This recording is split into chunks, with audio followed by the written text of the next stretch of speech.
Good morning, traders. It's Thursday, May 25th. Taking a look at the charts, we got the SPY ETF, and yesterday equities markets gapped higher and continued to close or move up, testing these recent highs. And today we're seeing the equities market gap higher. It's trading up at the 41 and change level, somewhere up here. So we are going to be popping to new all-time highs on the SP 500. This is what we talked about yesterday with the cycles here being in the power zone. Once they get up here, we could see the price continue to extend and continue to expand, and we could get something very similar to this here, where you see prices continue to be overbought until it starts to stall out. More or less, you see divergence with cycles actually moving lower, more or less, while the equities market pushes up. Eventually, the cycle tops, but we are still in the very early stages, just getting up into this power zone. Market just popping to new highs. And on the SPY here, we've got a potential upside target of $250 a share. So up about $10 per share from where it is right now. Now, taking a look at, let's just take a look over at bonds. Bonds are moving up as well. I talked about this in an interview with Howie Street the other day, which I posted in yesterday's video, or below yesterday's video in the update.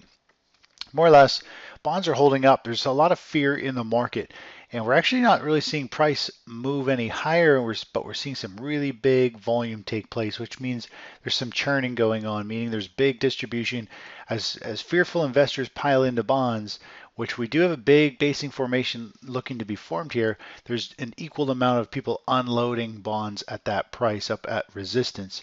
And if the equities market does, well, today it will pop to new highs. If we can see follow through with some of the leading sectors like the transportation, the Russell 2000, if we can see those really pick up speed, then bonds could easily tumble back down and make a lower low, maybe down to the 150 or 148 area.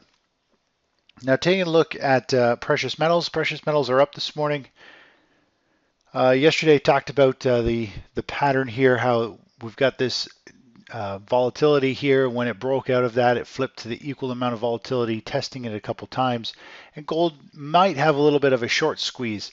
We could see gold squeeze up a little bit higher here, pop out of this, and then if the U.S. dollar does put in a significant bottom, then we could see miners here have a little bit of a sell-off. But overall, gold and miners, this is the chart of miners, very similar price action. Yesterday, miners actually flushed down with some pretty big volume and then ended up rallying back and closing back into the channel.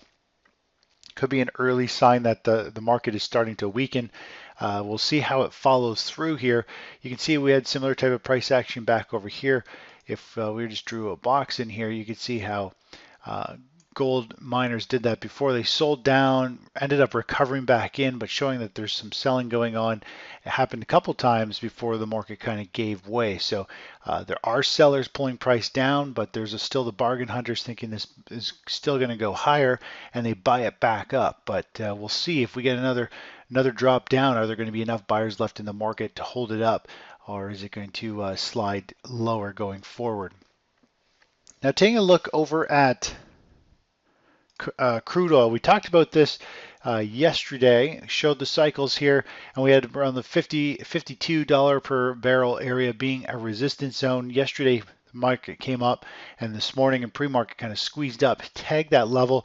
We do have a cycle kind of topping out here, and just early this morning, if we actually go to the intraday chart, you can see some big volume this morning. This was at 4 o'clock this morning Eastern time. Huge wave of selling, a little bit of a pause there, and then another wave of selling. And here we are at another pause. So there's some pretty big distribution going on with crude oil. And this could signal the top. This could be the start of a downward draft to test down to this 46, potentially even lower, the 44, this previous spike down here, 44, 43 area. Or even lower. We are making a series of lower highs, and we're making a series of lower lows, and this trend could continue, and we could see lower lows and see a much deeper correction still. Now, on the flip side, yesterday we talked about clean energy like TAN, which is the solar. On the flip side, if we zoom out here, it's more or less got a pretty big basing formation. It's been kind of down here trying to build some steam. There's been some pretty big accumulation volume going on, a little bit of light volume here as it kind of just drifts around, but there has been accumulation going on in this sector. And yesterday, big pop, big up day for for solar stocks, up 1.5%. So it's moving the opposite as crude oil. Looks like money is wanting to go into the clean energies while crude oil is kind of dumping down in price. Last but not least, here is the VIX ETF. We had that big fear pop in the VIX.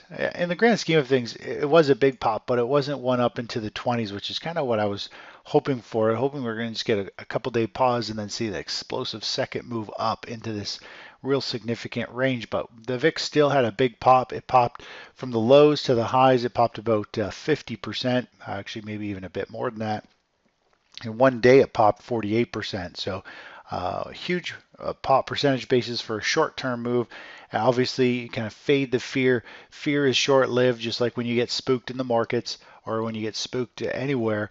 Your body kind of reacts and jolts and then quickly just dissipates the adrenaline and the fear right after that. So that's where we've come all the way down. We're right back down to super low volatility. And I think most of the downside here in the VIX is obviously done. We're back down to multi-year lows in the VIX. And it only took 1, 2, 3, 4, 5, 6 trading sessions to get down there. Really only 5. It was down there yesterday. So again, volatility is now down. It might stay down here and flounder for a while. So if you do get long any long VIX ETFs, keep in mind as the VIX trades sideways, those ETFs will continue to make new lows and plummet. Not the best opportunity to trade VIX to the long side, but obviously fear is now gone from the market, and when the VIX is low, it's time to be aware of what's going on in the market. It's tough to get long simply because we could see fear jump back in. But again, going back to our SPY cycle, our SP 500, we are in the power zone, and we've had a nice multi-month consolidation. If this breaks out, we could have a very significant run to the upside, nice 5-6% move up. Anyways, that's it for now. Talk to you in a little bit. Bye-bye.